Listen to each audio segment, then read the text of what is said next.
Welcome to this panel where we are talking about storytelling on different continents or maybe even in different orbits. Pointing you, Bernd. I would like to introduce our panelists a little bit, and then we are going into some questions and also topics that we have chosen in a preparation call up front. I'm starting with you, Nada. Nada is a key figure in Middlebeasts, which is the organization behind the Middlebeasts Festival in Saudi Arabia. The festival began in 2019 and has quickly become one of the major festivals in the Middle East area. Nada focuses on building a vibrant music and festival culture in Saudi Arabia and helping bring international artists to the region, which is emphasizing and also promoting cultural exchange and encouraging local talents. Your work on Middle East is also including launching Sunstrom and an annual electronic music festival that has attracted a global attention.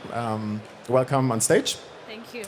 Alex, I'm going ahead with you. Alex Hettel, you are deeply involved in organizing Summerbreeze Festival. It's one of Europe's most loved rock and metal festivals held in Germany since the late 1990s. Recently, Summerbreeze expanded to Brazil. You are working in building a strong sense to communities, actually with Summerbreeze Festival, and maintaining the identity of the festival while adjusting local needs and preferences. And then I'm coming to Bernd, towards you. Bernd, you are the CEO of World Club Dome GmbH. You are running World Club Dome festivals. The Club Festival Musica is known for their large and immense settings and also unique concepts, just as I said, bringing a set into orbit. You are also holding events on cruise ships, airplanes, and also made your first set in space possible. Your goal is to create unforgettable experiences, combining with music, technology, and unique settings. And your approach is not just about concerts, but also creating the world's biggest club, wherever they go. You're passionate about pushing creative boundaries and making music festivals into global and unforgettable adventures. And I'm starting with you, Bernd.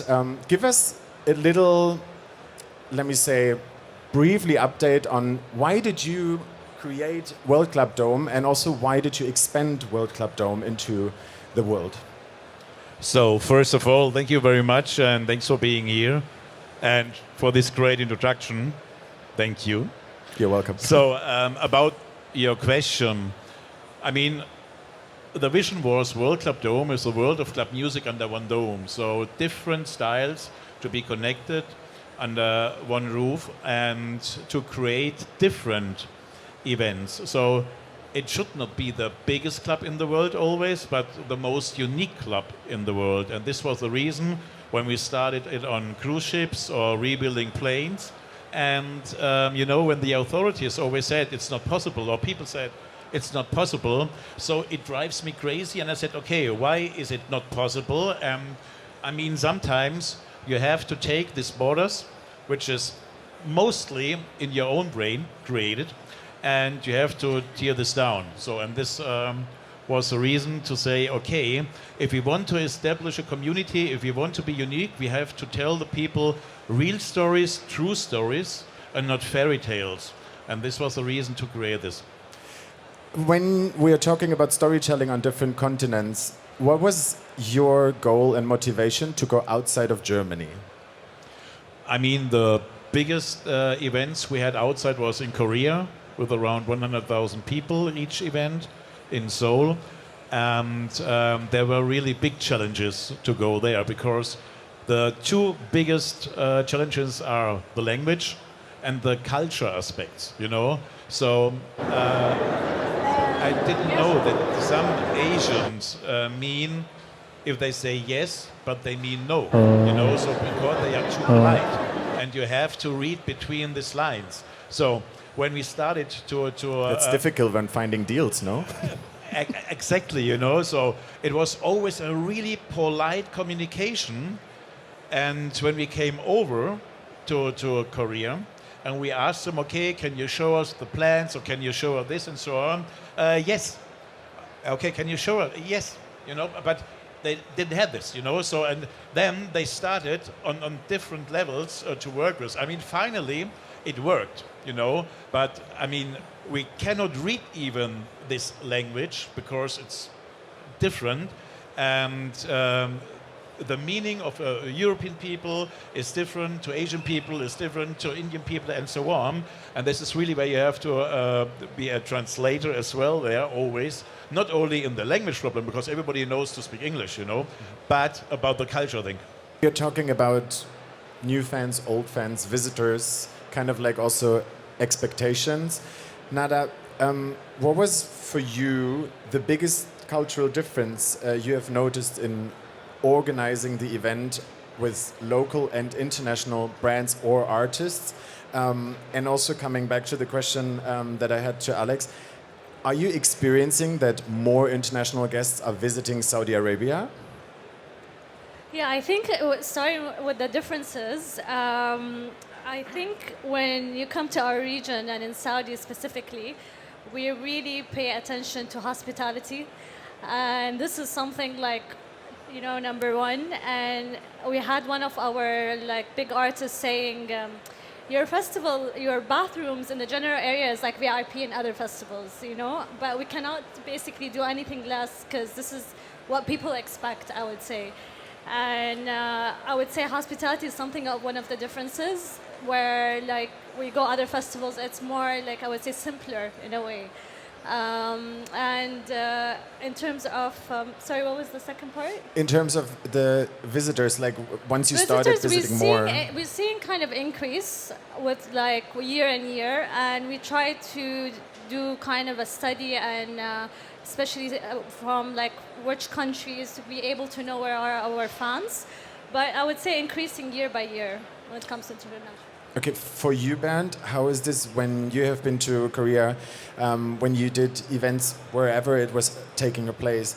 Do you see a difference from like the cultural behavior? Do you see a difference from like your target groups, your visitors, or is it also that World Club Dome attracts a majority of international people and they're traveling behind your brand? Yeah, I mean, first of all, World Club Dome in Frankfurt has visitors from around 80 nations. So we attract people from outside Europe or outside Germany. And when we had this in Korea, of course, when I explained in the beginning that it was a challenge about the cooperation working-wise, I mean, then you see the power of music. And music unites. And if you have people there, you don't see a cultural problem, you don't see difference in cultures, because music is one of the biggest things what you can use in humanity to unite people. And this was great to see. I mean, all the points before to work on this festival in a different country, it was really hard. But when it came to open the doors, it was like in Frankfurt, it was like everywhere in the world, and people are united by the music, and this is really great. Okay. Alex, when you brought Summerbreeze to Brazil, of course, it was a cooperation that you worked on this level.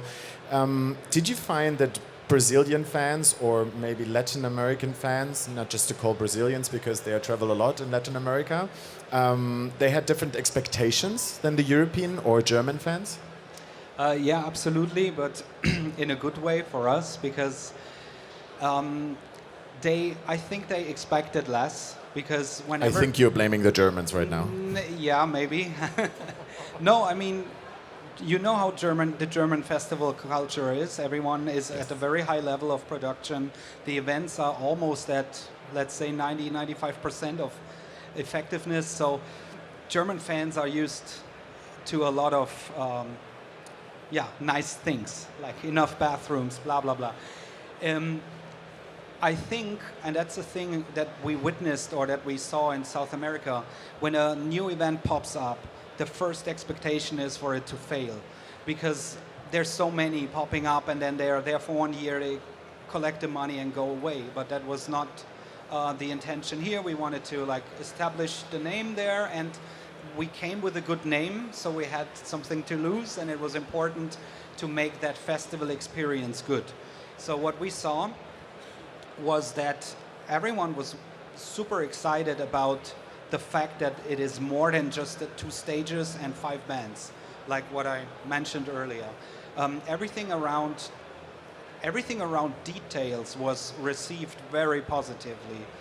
Everything around, like a tiny little thing, like you have the regular food courts that they have there, but you also offer some German things. And they just love this little tiny detail. The merchandise line was well chosen and was like bigger than usual.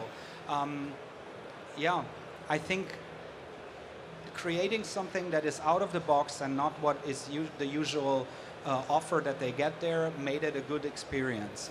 Of course, in the first year, there were some hiccups, like entrance management, stuff like this, which the local team was very keen on improving for the second round, and they did, and then the feedback was very, very positive. For you and Bernd, the question, when you went outside of Germany the first time, did you expect the economical growth for the first time you went outside of your actual habitat, or is it something we are trying to go out there with the brand to make the brand more, let me say, known, to gather more fans, to gather more followers, or is it actually also a big part of the economical side to go outside of your, let me say, Germany? For you both, it is like that.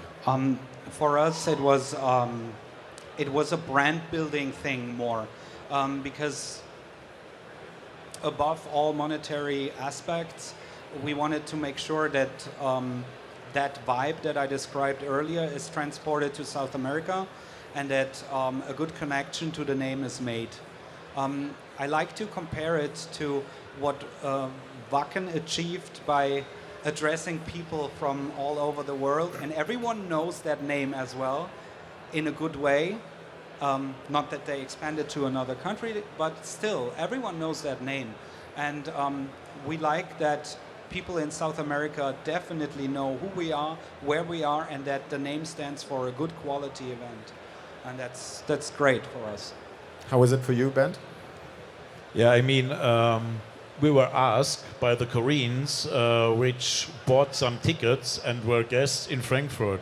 And then 2 Korean guys came to me and said, hey, I want to license World Club Dome to Korea. And I said, yes, sure. I mean, it's the best timing to address this to me during a big event, so on, yeah.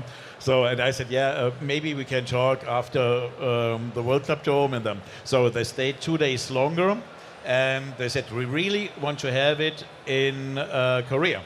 So, and then this negotiation has started, and then it came out that they mean it in an honest way, and it was not only some talkings, because in our business, I mean, it is, very known that we have 95% of people who are talking, and 5% only who can do this, what they say.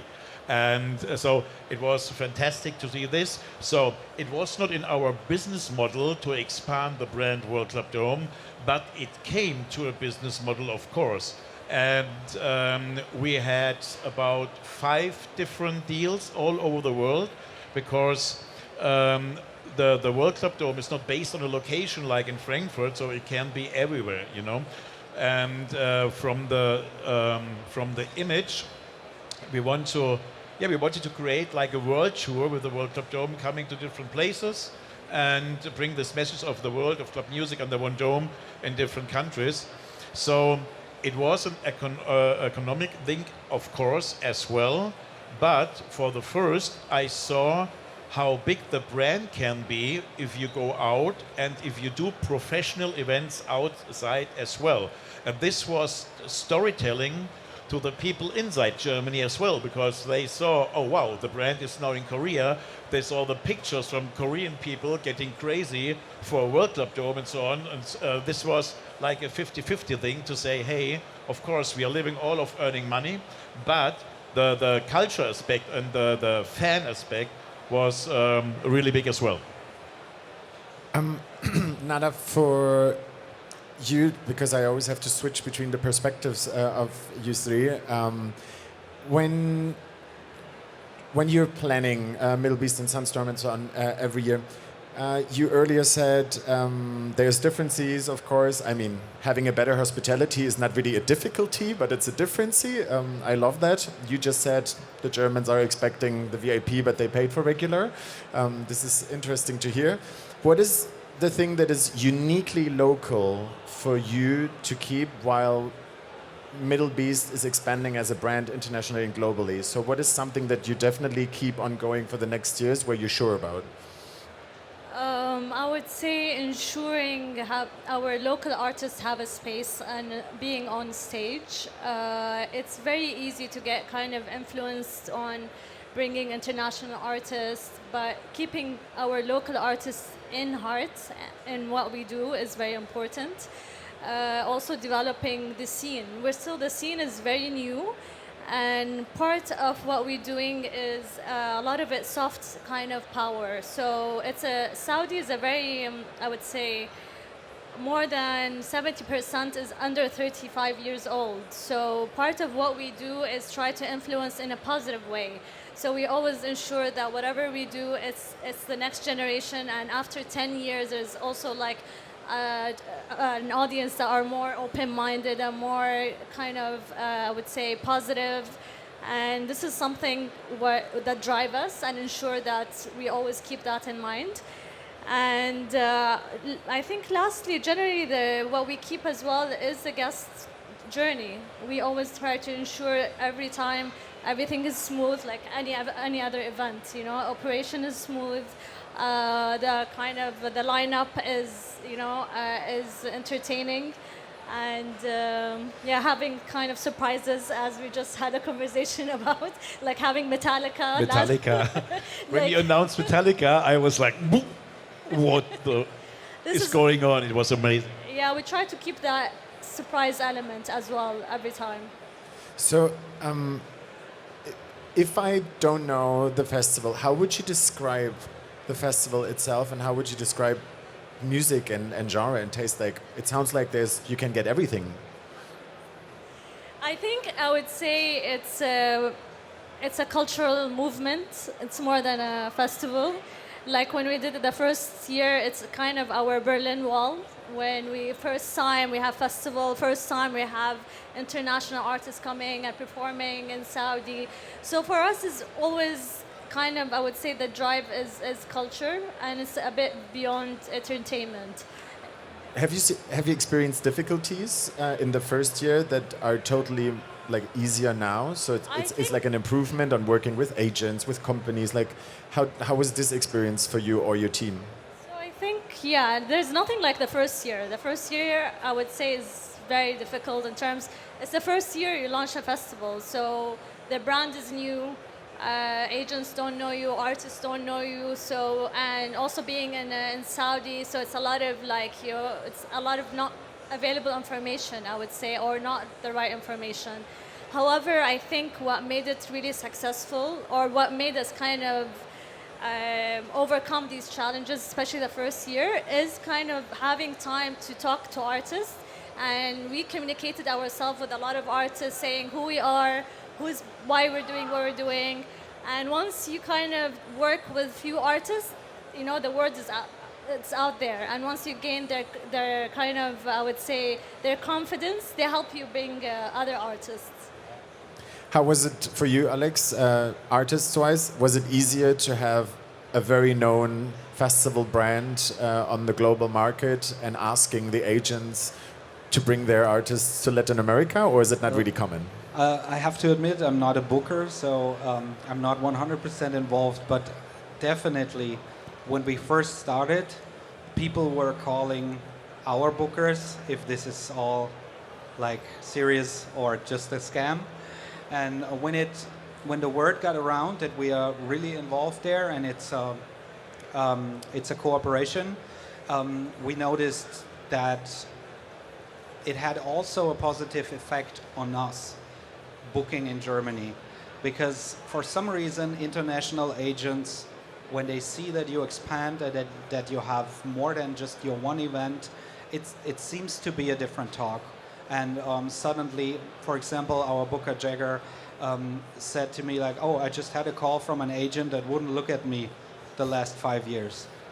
There's a positive effect for us. And yeah, and then once the word got around and we were a little bit also involved in the process of approaching agents, it went well. The interest was high because, for bands, especially European bands, to go over there and tour there, it has to be more than just one thing. And then we try to connect everyone with the right people to make a tour out of it, like to play the festival and then do some more shows and make it a good reason to fly over and do shows.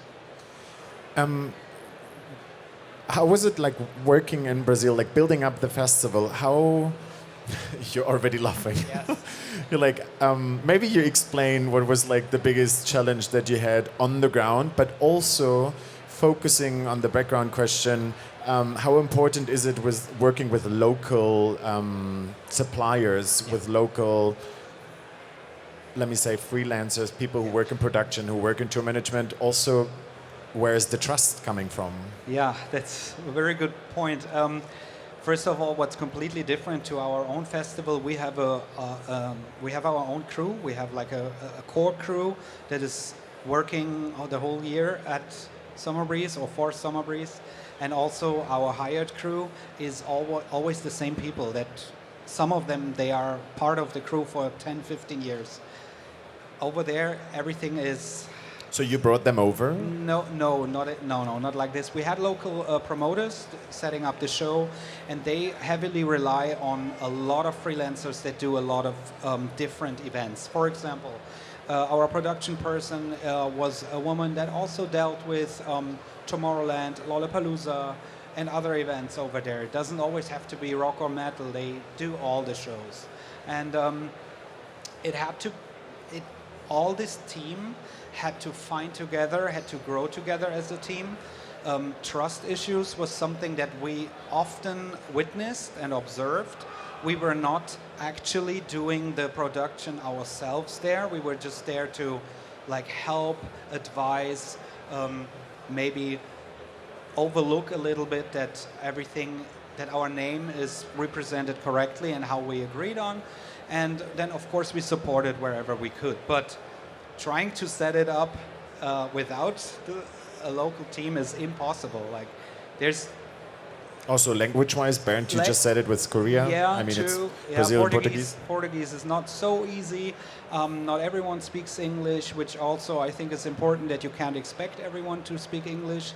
So we were 100% reliant on the local team, and luckily, especially the people who were production team, artist relation team, infrastructure and logistics, they were, you could see that they have worked together as micro teams in other events before, because they worked very well in their respective areas, because they were absolute professionals. But to make the whole operation run smoothly was very difficult, because it was all new, and it was a new group of people coming together with other expectations also from our side. We wanted everything to be a little more German, like a little more perfect, and how it is agreed on. You know what I mean? You mean also on a security level, or? For example, we just had a talk earlier. The person who's responsible for everything security at Summerbreeze is here, too. And if he would have seen some of the things that are okay in South America, he would probably lose the rest of his hair. You should go to Carnival. Yeah, true. That's interesting. I love how everything still works and no one gets hurt. It's just different. It's a cultural difference. It's a an operational difference that if you go there and you try to make it 100% like you are used to, you will fail with the people and with the operation. You just at some point have to accept that stuff is done differently. And the moment you find each other on the right level, it all works out. And then it's actually really fun. How was the improvement between 2023 and 2024? What did you see? Also, what was your learning? Yeah. We managed to convince the operators on ground to do changes. For example, in the entrance management, so people didn't have to wait so long. That's a difference. Fan attitude. Brazilians were not mad at all to wait for 2 hours to get in. If we had that in Germany, they would tear the barricades away. They and maybe say, learned why at am I Berkheim. waiting for 2 hours? I want to go see the band. And they were all chill and good, in a good mood, and just waited patiently. But we managed to like optimize the entrance process. For example, we have people in earlier. The Brazilian team were brave enough in the second year to already open up a third day. First edition was 2 days. They decided to go for a third day, which overall was good. And yeah, there were improvements where it was possible. I mean, you can imagine after 2 editions, you don't have room to throw money everywhere. Like, you have to be reasonable within improvements. And looking at the feedback, people were happy with what was adjusted. Good. Bernd, you earlier mentioned the Koreans, your guests, they wanted to license it for you. I guess or assume you didn't had such difficulties or to deal with these topics. What was the major difficulties that you had to deal or your team had to deal with while licensing and expanding it that way? I mean, the biggest problem is what I already explained. The language. Because from the local crews, they were really professional.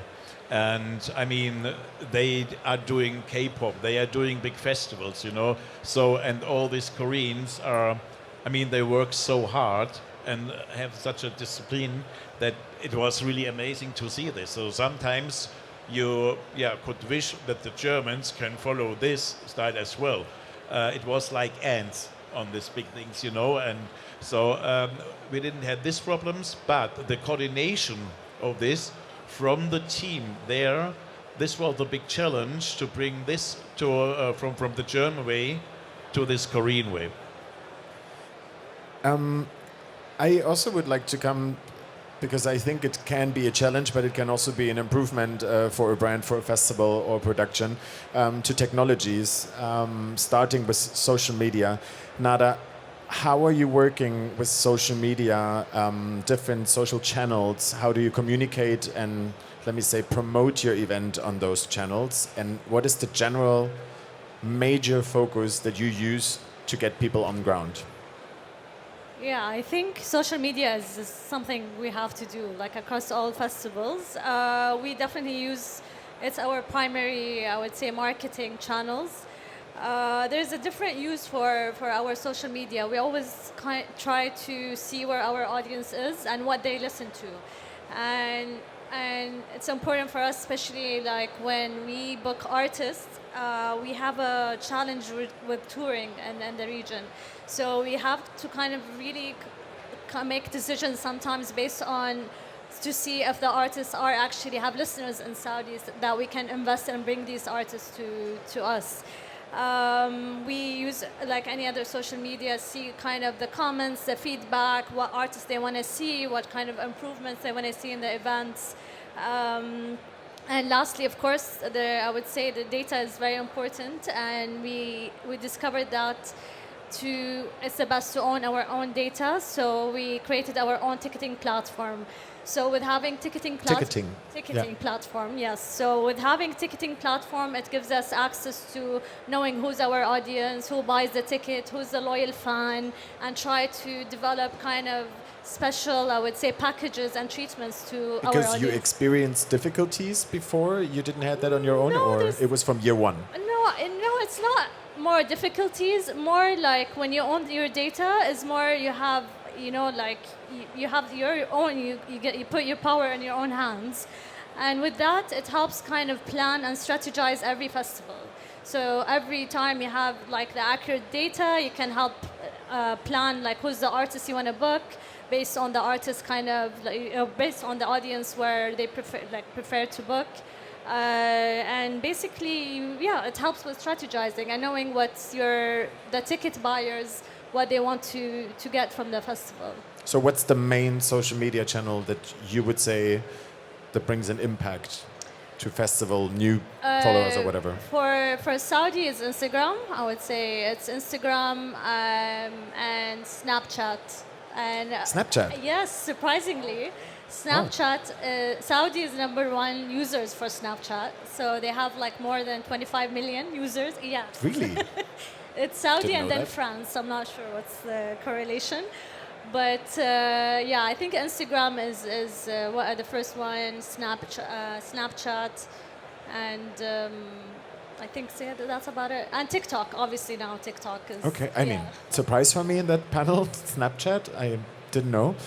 For you, Bernd, how is it about technology, social media, and also I think live streaming is something that is kind of interesting, or connecting it to live streaming, and maybe also when I'm talking about technology, can you explain what it has to do with this zero gravity project that you guys did?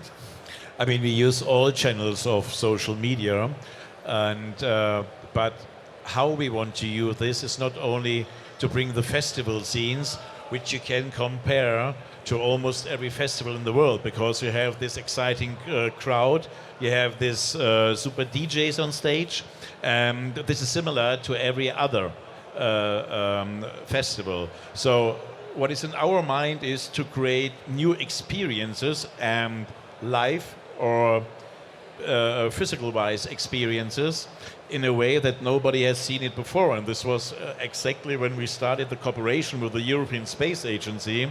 It was like I did the World Club Dome Hollywood edition 2018, and we're thinking about doing a pre-party, but a special Hollywood-like, you know. So, and I didn't get it because, I mean, I don't want to rent a club and do a pre-party for the World Club Dome, you know. And then I was zapping on a Sunday morning through the television and saw this on an adventure channel, the astronauts training in a parabolic plane. And I said, holy moly, this is what I want. I want to create the first club in zero gravity. So I called the ESA, the European Space Agency, and they put on You're the like telephone. just Googling number. Exactly. So, and already, no, and they put the phone on. Then I said, okay, it sounds crazy, but okay. So I tried it again. I said, okay, we rebuild ships and we rebuild planes and we rebuild this, and you can trust us, and maybe it's good for you as well. So, and then I came to the point where I was invited, and then we did this zero gravity club. So we went to Bordeaux, where the plane is based, and we kicked out all of this science stuff from the astronauts and really built in a club. So I called my friend Steve Aoki, and he said, you're crazy, I'll come over, I want to be the first DJ in zero gravity. So he came over, and then we had 50 people all over the world, yeah, and battling for being part of this experience. You did it on social media? How did you do that? On social media. So we didn't, I mean, it was so expensive, but it was before Corona, so we could have it with sponsors and so on. But it was a really big winners game on social media, who brought us really thousands new followers, because everybody wanted to be placed in this plane, you know, performing with Steve Aoki with 50 people in zero gravity. And then I went to the airport, and I have a good connection to the Frankfurt airport. And I said, well, listen, I want to start from Frankfurt to zero gravity and coming back, and I need the Terminal 2 as a mission control center. So it took a little bit time to convince them as well, because we had before a lot of crazy things already done. So, and then it took place 2018 when we took off to zero gravity, went over the Mediterranean, came back and was landing. 400, 500 reporters were at the mission control in Terminal 2, and then we did their presentation. Over the night we gained 1 billion media reach. So, and this was like the magical story, because I was invited then by the general director of the European Space Agency, and he said, well, it seems that you are crazy, but crazy in a good way. So you gained us more publicity in one night as we had in 10 years with agencies for social media. And this was where it makes, in my brain, where it was like the click. So, I mean, we all have a key in our hands to talk to the next generation in a way by translating by music. So what will happen if we talk about serious things about the world, but using entertainment to translate this in a much easier way? And then I was invited again by the general director, and he said, well, it was really good, so do you have something more in mind? Can we work together? And I said, yeah, if I was able now to build a club in zero gravity, I want to build a club now in space. And the whole board of the ESA was, okay. And I said, yeah, on the space station, on the ISS. Yeah, but how?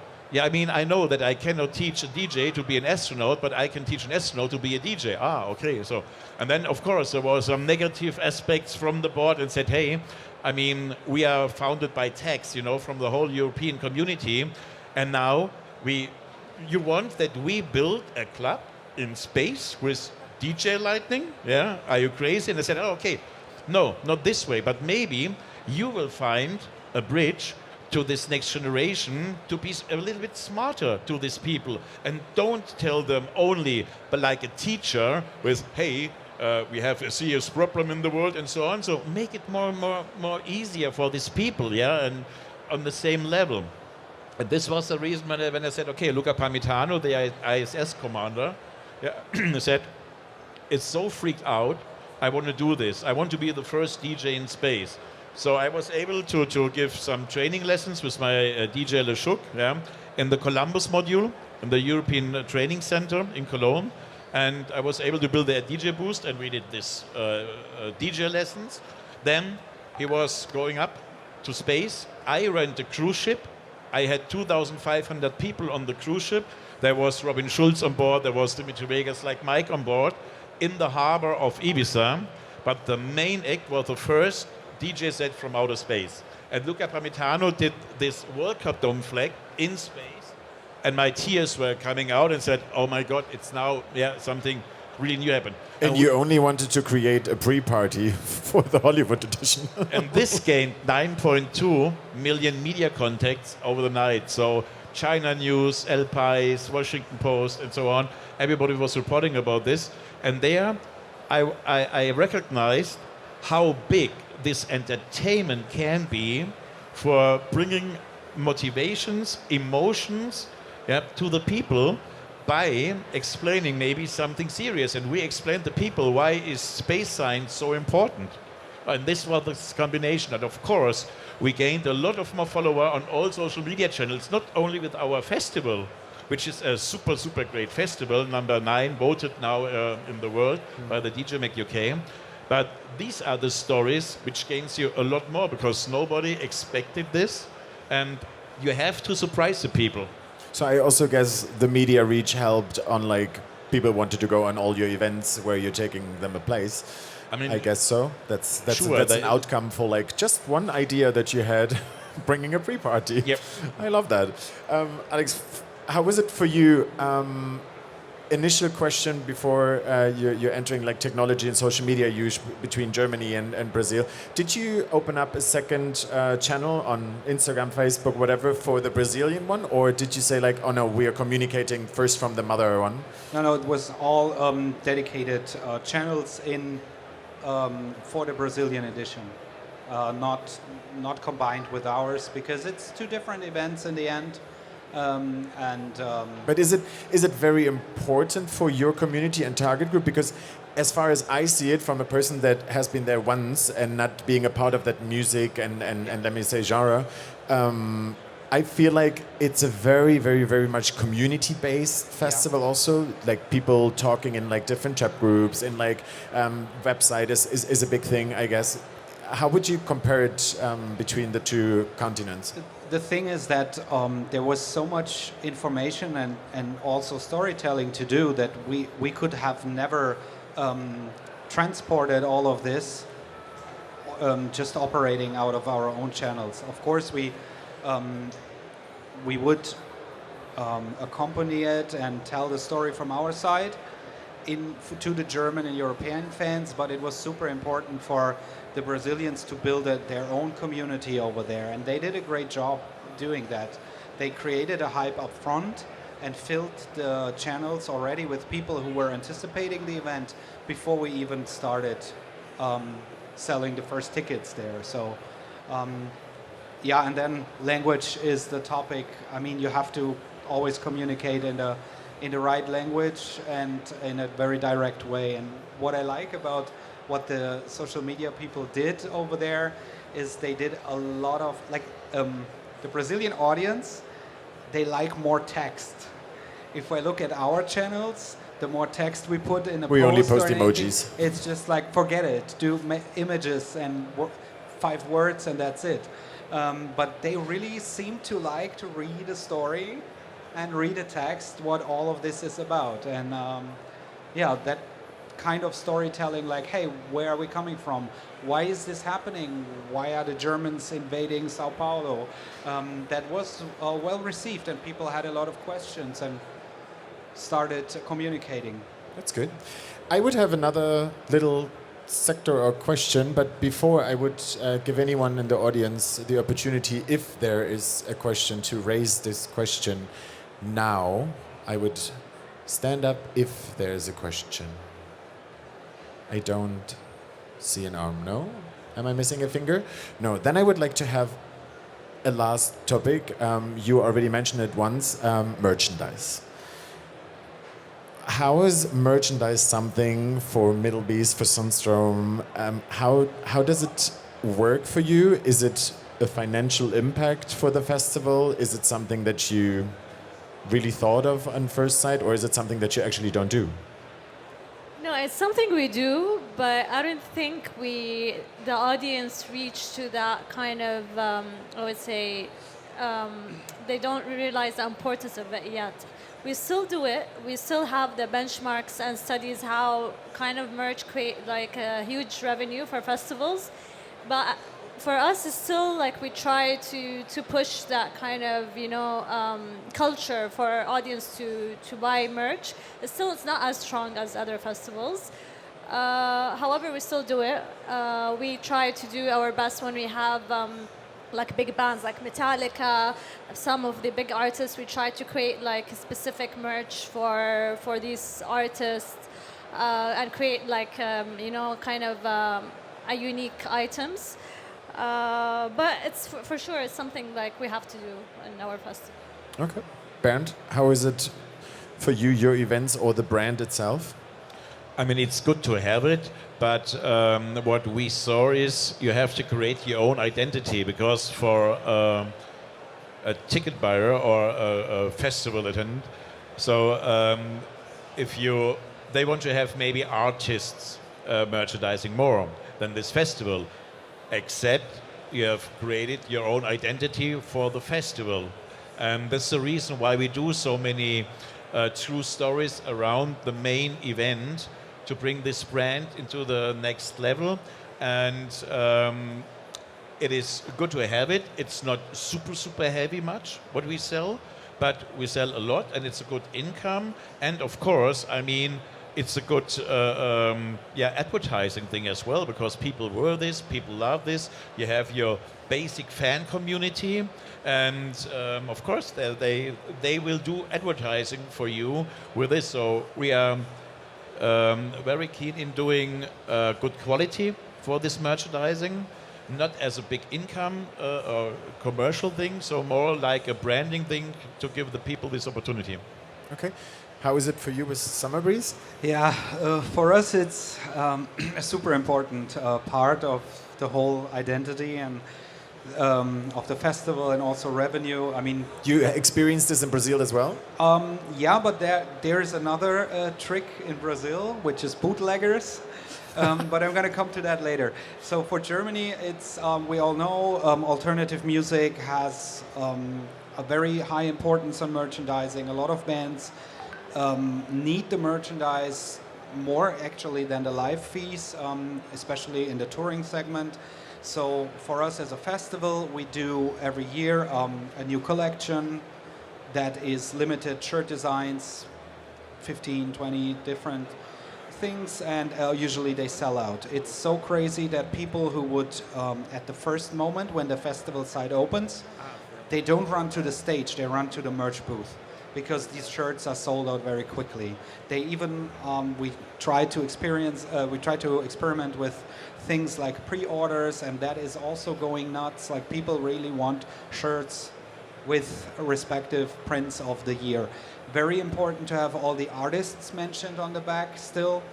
It's something that metalheads still love. And yeah, for Brazil, I don't know how they did it, but before we even landed and before the first shirts, the first official shirts were printed, the first bootlegs were sold in a thing that is called, it's like a small mall called Galeria de Rock, which has a lot of tiny little shops that sell CDs, vinyl, merch, and all that stuff. It's in the very heart of Sao Paulo. And they have every bootleg you can imagine. They even had an Andrea Berg shirt there. And they would sell festival shirts before we even printed the official festival shirts. Bootlegging is on another level there. So it's tricky. So it was important to keep designs secret and to make sure that you have stuff that is a little bit out of the line, like that doesn't look like a standard festival shirt, and that would be interesting for fans to still buy it for a little higher price than outside on the street. It's pretty interesting. I have been in Colombia lately, and also before in Brazil, and they always call it's informal, not illegal. Yeah, true. That's a pretty interesting point of view on that. When is Summerbreeze Germany happening next year? Next year we are in the third week of August. Third week of August. Right. And yeah, we still have some space for people to come and party with us, so everyone is welcome. Everyone from the industry, if you want to have a look at it, make yourself an image, just get in contact. We try to have an open door policy to invite people, and like you have been there. You should go. Like, it's one of the kindest people I've ever met on a festival, truly. Nice people, good beer, good food, and the music is depending on your taste. You don't have to have that taste, you know. It's fine to just experience. We are in an industry, and it's good to get to know people. Bernd, what is next on your agenda, event-wise? We just finished now everything for next year. So this means in the first week of June, we have the World Club Dome, the Moon Edition. So another little thing from space. A big surprise will happen there. It's a cooperation with NASA. I'm not coming. Why? I'm not the surprise. Why? I will. I shoot you to the moon then. At the Moon Edition. No, but we will have a massive lineup like every year. But the true story has something to do with the true moon. So, and this is a big surprise, what we mention maybe in the next couple of weeks and so on. Okay, wow. And then Nada, surprisingly, I just heard it like 1 hour ago. Next weekend, there's something going on. I'm surprised you have the time to be here. Yeah, I have a great team, I would say. Thanks to my team, that's why I'm here. Next weekend from 5 to 7, we have XP Music Futures, which is our music conference. And it's kind of highlights the regional acts and upcoming artists. And then the weekend after, which is 12 to 14, we have Soundstorm, which is the biggest festival of Middlebeasts. And it's also exciting because we have a new artist coming.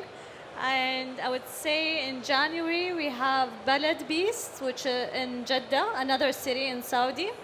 And it's on 30 and 31. And this is one of the, I would say, beautiful festivals we do because it's in Balad, which is the downtown of Jeddah, the old downtown. So it's a UNESCO site, and it's a beautiful, I would say, everyone to check it out. Perfect. I wish you the best luck for everything upcoming in this year, even in 2025. And I'm thanking everyone in the audience for listening to us. And I hope you are going to have a nice day and evening on first day Future Festivals. Thanks.